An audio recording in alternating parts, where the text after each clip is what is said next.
കൈനാട്ടിയിൽ നിർത്തിയിട്ട കാറിൽ തോക്ക് കണ്ടെത്തി. കളിത്തോക്കാണോ യഥാർത്ഥ തോക്ക് തന്നെയാണോ എന്നറിയാൻ വാഹന ഉടമ എത്തേണ്ടിവരും. രണ്ടാഴ്ചയായി നിർത്തിയിട്ട കാറിലെ തോക്ക് പോലീസിനും പൊല്ലാപ്പായി. ഡൽഹി രജിസ്ട്രേഷനിലുള്ള കാറിലാണ് തോക്ക് കണ്ടെത്തിയത്. രണ്ടാഴ്ച റോഡരികിൽ നിർത്തിയിട്ട കാറിൽ സംശയത്തെ തുടർന്ന് നാട്ടുകാർ നോക്കിയപ്പോഴാണ് കാറിനുള്ളിൽ തോക്ക് കണ്ടെത്തിയത്. തുടർന്ന് വടകര പോലീസിൽ വിവരം അറിയിക്കുകയായിരുന്നു.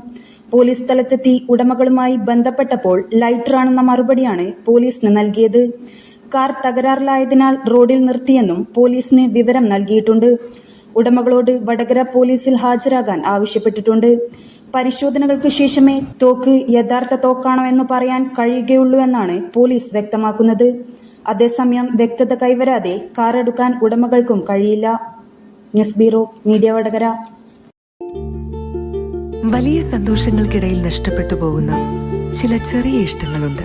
ബാല്യത്തിൽ എപ്പോഴോ എന്നോടൊപ്പം നടന്ന് എനിക്കൊപ്പം വളർന്ന ചില ഇഷ്ടങ്ങൾ. ആ ഇഷ്ടങ്ങൾ സ്വന്തമാക്കാൻ എന്നോടൊപ്പം എന്നും ഉണ്ടായിരുന്ന എന്റെ ഫാമിലി.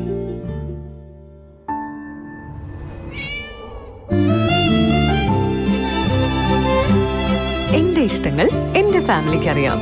Family wedding centre.